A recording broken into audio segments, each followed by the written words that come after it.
the Chase Thomas Podcast, for people who have nothing but time to kill. Recruiting from how they identified talent, how they recruited guys when Heupel and company first came in January of 2021, to what you're seeing now on the trail for the Vols. We've gotten better and better every year. I think, that's the biggest thing.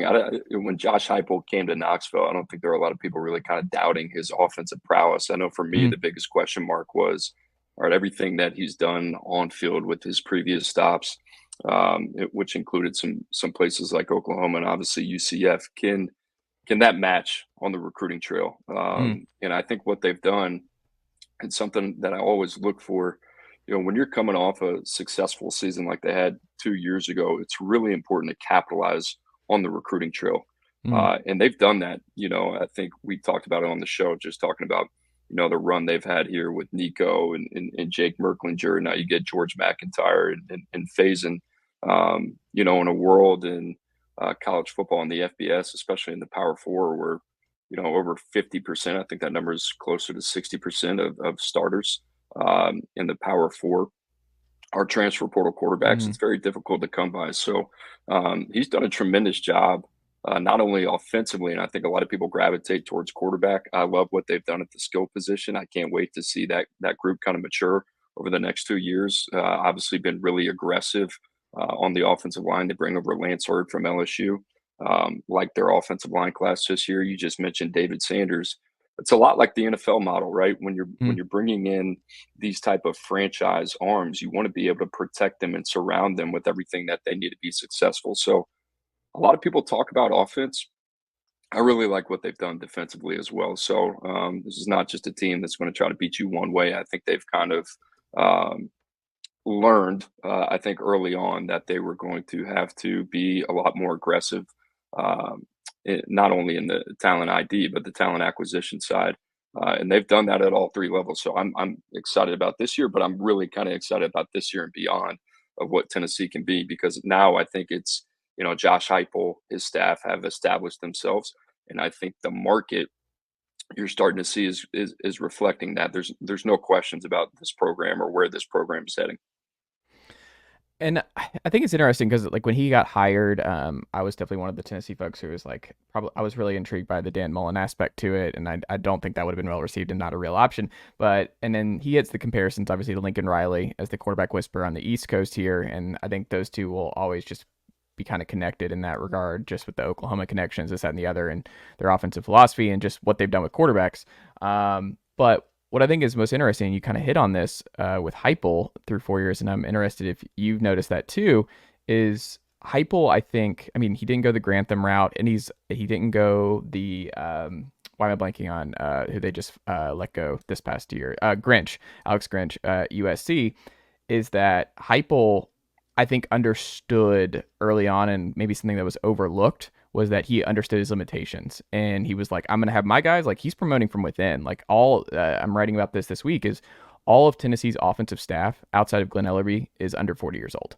Everybody. Like, he promotes from within. When guys like Golish leave, he believes in his offensive analysts. He promoted Al Gablin, who it's turned out to be it was a big gamble at the time, but it's turned out to be a big hit with Desan Brame and Jack Van Dorselaer coming in the boat, Carson Sneed for 2026. But on the defensive side, it's all vets. Like, he brings in William Inge, Brian John Marie, who was really good here. He goes to Michigan. He comes in. He's like, all right, I'll just go get the co-DC from Washington. A bunch of experience, Iowa guy, tough as nails. Like, he's going to come in, and it, by all accounts, has been great. And that's just someone else to help Tim Banks. Tim Banks, obviously, a lot of experience actually with Butch Jones and Penn State and where he came from there. That's a defensive guy, and the scoring defense has gotten better every single season under Tim Banks at Tennessee. Rodney Gardner, obviously the SEC ties, and that speaks for itself. Willie Martinez, another guy who just extensive Tennessee ties too, but also SEC ties, and has been a good recruiter for Tennessee. They're all vets. So I look at what Heupel has done. I think what separates him from a lot of these young offensive minds in the sport, and I think he doesn't get enough credit for, is he's identified his weaknesses, and I think he's surrounded himself with guys that are going to help offset what he brings to the table. Because, I mean, it's hard to get good defensive minds, right, to be the defensive coaches for this kind of offensive style. That's going to be tempo based. That's going to score a lot of points, and your defense is just going to, by the nature of the offense, be on the field a lot and give up a lot of yards and that sort of thing. So do you think that's fair to kind of look at it that way with Heupel, and something that I think national folks might overlook with him? Yeah, for sure. You talking about that obviously have an in-depth knowledge of the program and what they brought in. The William Inch hire was interesting coming over from Washington. But what they've done, I've always thought, at least my personal philosophy, going back to when I used to work in collegiate personnel, I thought the most important trait for a head coach to be successful over a sustainable period is to have just a high level of social awareness and program awareness is what I call it. Where are you kind of in the world of the college football hierarchy? Where are you in the SEC? What does that look like? What are the things that you need to address year in and year out? I think so many people kind of take a very generic and a very kind of cookie cutter, vantage point to it. But the game changes every year. I just left the personnel symposium this week here in Nashville, and the things that these guys have to deal with year in and year out, like the 85 scholarships, expanding to 105 scholarships. That's a big deal. That's a big question mark for a lot of these programs that are going to try to figure out how to navigate that, on top of the fact that they're going to have to deal with the revenue share next year as well. So I bring all of that up to say it is so important to have forward-thinking coaches that are innovative, but can also anticipate as well. And that's just not to say, all right, how's the game going to change from a schematic standpoint? How's the game going to change from a roster construction standpoint?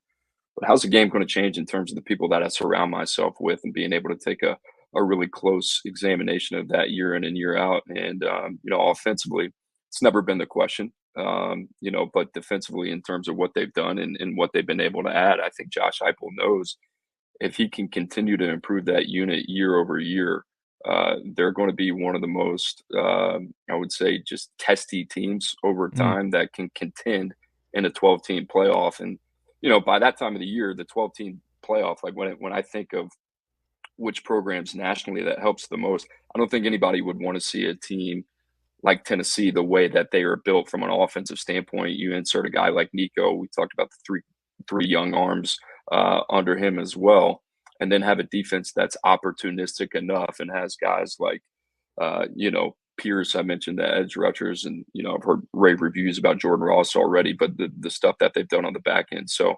I love the DNA, and really kind of the identity that they're trying to build there. In terms of the quarterbacks, what is Tennessee getting in Faizon? What do you who do you think is the closest comp for him based on what you've seen and heard? And then how does the succession plan unfold? Because, here this week in Tennessee, the fan fiction is already out of control, Cooper. Like, the fan fiction of how this is going to go over the next 4 to 5 years is absolutely bonkers. But it's great because it's optimistic. It's nicely done, nephew. The Chase Thomas podcast. Hell yeah.